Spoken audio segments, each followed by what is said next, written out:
Maraming salamat. Palakpakan natin ang ating minamahal na Vice Mayor. Sa ating pong Congressman Yul Serbo. At kay General Balba ng Manila Police District. Lahat ng mga konsehal na nandito ngayon. Ayan po, palakpakan ninyo ang inyong mga konsehal. Alam niyo po kung bakit. Sila po ang katulong namin ni Atty. Chris Tenorio ng Civil Registry na kayo'y kalapin ngayong gabing ito at gawing opisyal na sa mata ng batas ang inyong pagsasama. Di ba? Sinong gustong makasal? Ba't puro babae ang nagtaas ang kamay? Mga lalaki parang nagdadalawang isip pa kayo. But anyway, ngayong gabi ay dito namin ginawa itong ating mass wedding na kampanya at programa ng lungsod ng Maynila upang magbigay ng kapanatagan sa mga nagmamahalan, kaayusan, ang pagsasama ng ligat, pagpapalaganap ng ganitong bagay upang panatag ang bawat pamilyang Magdalenyo. Alam niyo naman, ang kasal kapag ang tao kinasal, may mga legal na proteksyon na nagagawa at magagamit ang inyong mga anak at ang bawat isa sa inyo. Kaya meron lang akong paalala bago ko simulan ng ito ay alam niyo, ito maraming nakasal na rito, lalo na yung mga konsehal. Andiyan pala si Majority Floor Leader, Atty. Joel Chua. Ayan, leader ng konseho ng Maynila. Alam niyo, maraming kasal na rito. Ewan ko lang, yung iba hindi pa kasal. Pero I think yung mga nakasal, ay sigurado mag-agree sa akin. O payo ko lang sa inyo, para meron pa kayong panahon para umatras.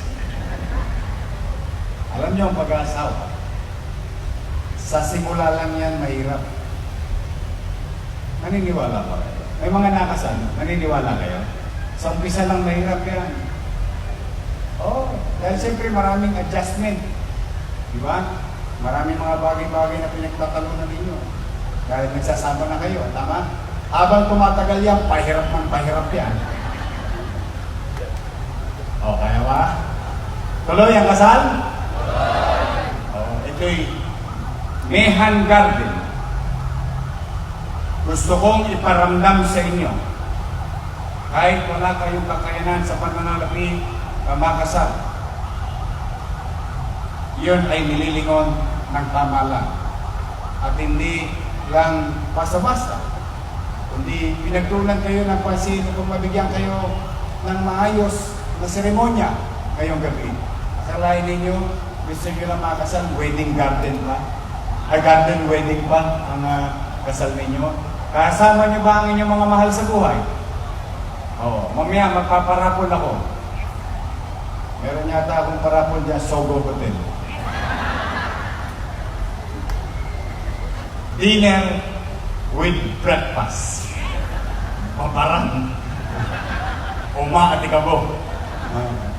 Anyway, I'm happy for you and I'm happy and honored to do this tonight. So maraming salamat sa pagkakataong binigay niyo sa akin na magkasal sa inyong lahat. Ngayon, sasaksihan natin ang pag-iisang digdig na mga nagmamahalan sa ating harapan ngayon. At ipinanalangin natin na habang tinatahak nila ang buhay ng mag-asawa, ang pagsasama nila ay lalong magiging matatag at makabuluhan. Makabuluhan sapagkat baliwala ang samahan sa mundong ito kung hindi nakatuon sa isang samahan na mas malalim ang buhay na walang hanggan. Sabi ng Diyos, ang taong may pag-ibig ay mapagtiis,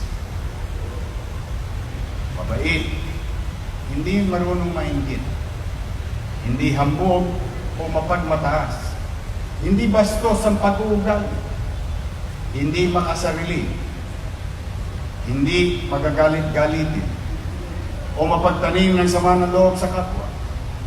Dahil sa Diyos galing ang pag-ibig na dumadaloy sa inyong dugo at laman ay ibinahagi ninyo sa isa't isa. Laman natin ang pag-ibig ng Diyos, kaya ang narito ngayon sa harap ng inyong punong lungsod ay upang makipag-isang dibdib sa isa't isa. Nais kong ipaunawa sa bawat isa sa inyo, kayong mga narinig, na ang kasal sa punong lungsod ay legal at mabisa. Hindi kayo maaaring pag-iwalayin ng sino man. Sana maalala niyo po ang mensahe na ito. So ngayon, tumayo kayo lahat at uumpisahan na natin ang maikling makasaysayang seremonya. Saksi ang inyong mga anak, magulang at mahal sa buhay na narito ngayon. Sasagot kayo sa aking mga sasabihin. Sa mga lalaki, kayo ba ay kusang loob na pumarito upang magpakasal sa inyong kasamang babae at walang tumakot at pumili sa inyo upang gawin ito? Parang bilib na bilib kayo. Wala bang tumakot sa inyo? Walang pumili? Yan, napakasimpleng tanong pero mahalaga po yan sa mata ng batas. Kusang loob. Kayong mga babae na naririto, kayo ba ay kusang loob na pumarito upang magpakasal sa inyong kasamang lalaki na walang pumili o tumakot sa inyo upang gawin ito? Sigurado kayo?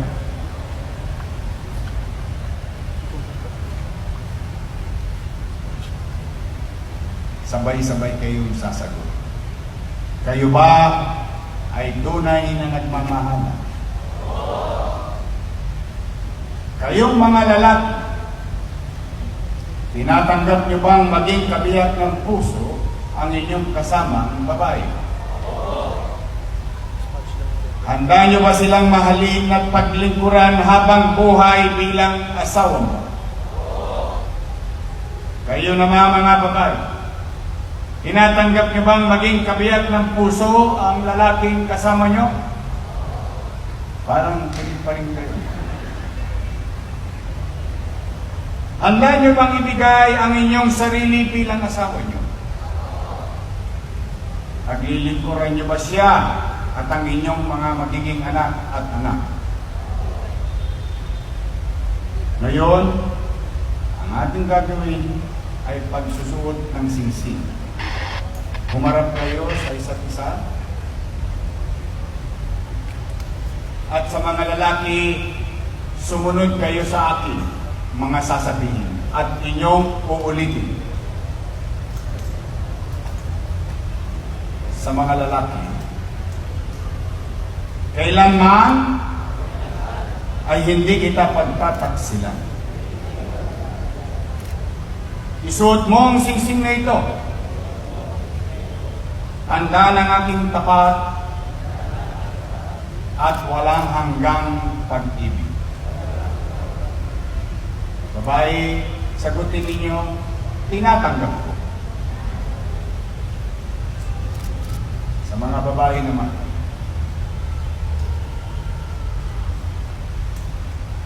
sumunod kayo sa akin. Kailanman ay hindi kita pagtataksilan. Isuot mo ang singsing na ito. Tanda ng aking pag-ibig at katapatan. Tugon ng lalaki, tinatanggap ko. Okay? Umarap na kayo sa akin muli.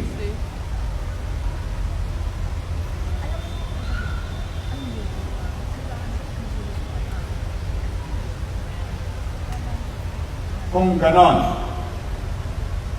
Sa bisa ng kapangyarihang pinagkaloob sa akin ng umiiral na batas bilang punong lungsod, ay aking ikinakasal at ipinahayag ko na kayo ay tunay at ganap ng mag-asawa. Kaya kayo mga lalaki, ibigay ninyo na ang unang halik bilang mag-asawa. Alam ko naman, natodas nyo na eh. Kung nari pa kayo. Pero, ito maganda dyan. Sabay-sabay, magharap kayo ulit. Sabay-sabay, hintayin ninyo ako, Bibilang ako hanggang 3. Kasi this is the first time that you're going to kiss your spouse o inyong asawa sa harapan ng punong lungsod at sa ilalim ng batas ng kasal. Ibigay nyo na ang pinakamatamis nyong halik bilang mag-asawa. 1, 2, 3. Kumakadak na naman ito. Sinibasin. Palakpakan natin ang ating mga sarili sa mga magulang, testigo na nandito. Palakpakan natin ang mga bagong kasal. Congratulations.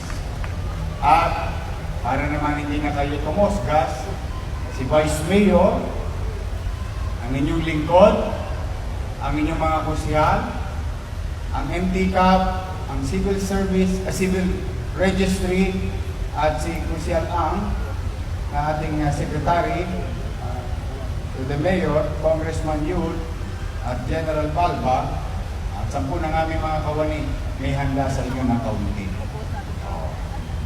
Ka na. Gamihan nyo, mapapalabang kayo mamaya. Kailangan nyo ng energy. Anyway, I'm happy for you. With all honesty.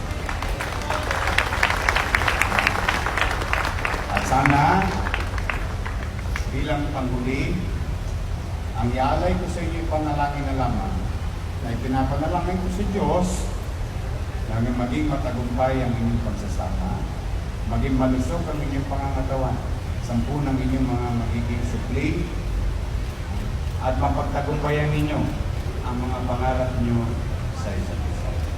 Kung sakali naman, dumating ng oras, araw, na mangangailangan kayo ng tulong ng pamahalang lungsod, kung saan kayo nakapaloob, kung saan kayo napapabilang dito sa Kapitolyo ng bansa sa lungsod ng Maynila.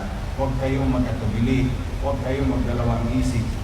Nakahanda naman lumingon sa maliit naming kaparaanan ang pamahalaan lungsod na kayo'y kalingain sa oras ng inyong pangangailangan. Congratulations, magandang gabi, at palain nawa kayo ng buong may kapal. Manila! God first. Thank you. Maraming salamat po, Mayor Francisco Isko Moreno de la Rosa.